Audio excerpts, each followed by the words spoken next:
কথা দিল দিল না দিলে না দিল, আমার ওদের বিষয় আছে না, দিয়ে যদি দিয়ে দেয় বুঝলে দাদা, যদি দিয়ে দেয় তাহলে কি করবার, টাকা পয়সার এমনি অভাব চলছে প্রচুর করে।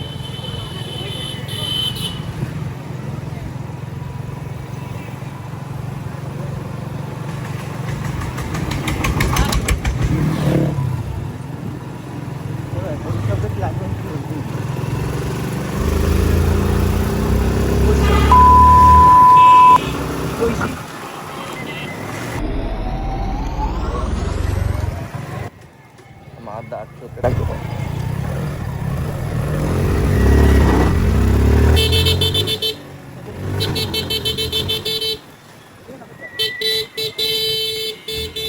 এ ভাই, কিটা চালাচ্ছিল এরকম, ওভারটেক করতেছিল কিটা?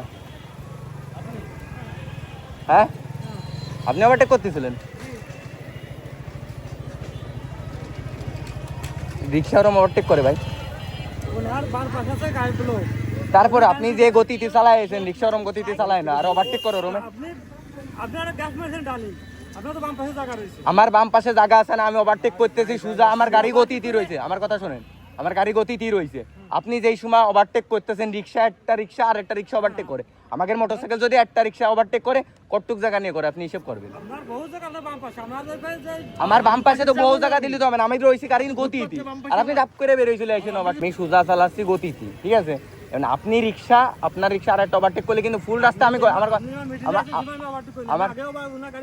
আমার কথাটা শুনবেন তো আগে। আপনার যদি একটা রিক্সা থেকে আর একটা রিক্সা ওভারটেক করেন, তাহলে আপনার রাস্তা থাকে কতটুক, আপনি এই জিনিসটা বোঝেন। আপনি দেখবেন যে আগে ফার্স্টে ওই পাশে কেউ আসতেছে নাকি গতিতে, এটা দেখে তারপর ওভারটেক করতে হবে।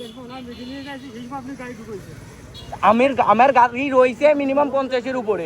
আমার ওই জায়গায় কি পরিমাণ অ্যাক্সিডেন্ট হতো জানেন আপনি? কি পরিমাণ অ্যাক্সিডেন্ট হতো আমার। রিক্সা একটু দেখে শুনে চালাবেন, ওভারটেক করবেন সমস্যা না,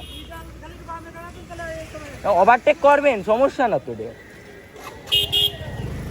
অ্যাক্সিডেন্ট হলে আমার এবার আমি বলি কাহিনীটা। আমি একটা সরকারি গাড়ি ওভারটেক করলাম, 30 অ্যারাউন্ড ছিল আমার স্পিড। দেন আমার সামনে একটা অটো, ওটা ওভারটেক করতে গেছি 40-45-এর ভিতরে ওভার স্পিড ছিল আমার, যে ক্যামেরাতে দেখা গেছে। আর উপরে দেখা যায়নি আমার স্পিড ছিলাম, ক্যামেরাটা ডাউন হয়ে গেছিলো, ওটা আর খেয়াল করি নাই। যাই হোক, অটোটা যখন ওভারটেক করতে যাব, রিক্সা সামনে আমি দেখি পুরো ফাঁকা, সামনে একটা রিক্সার পিছন থেকে তাপ করে আর একটা রিক্সা বেরিয়ে চলে আসলো ওভারটেক করার জন্য গতি দিয়ে।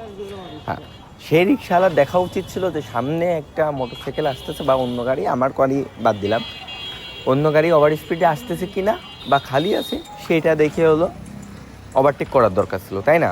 আর আমাদের এখানকার মানে কালচার কি, না দেখে হুট করে ওভারটেক করে দিয়ে নিজে মরা নাই আরেকজনকে মারা, এটা আমাদের দেশের কালচার। ঠিক আছে, যাই হোক, আল্লাহ বাঁচাইছে বড় সড়ো একটা দুর্ঘটনা থেকে, আলহামদুলিল্লাহ। দেখা হবে নেক্সট ব্লগে, আশা করি সবাই ভালো থাকবেন, সুস্থ থাকবেন।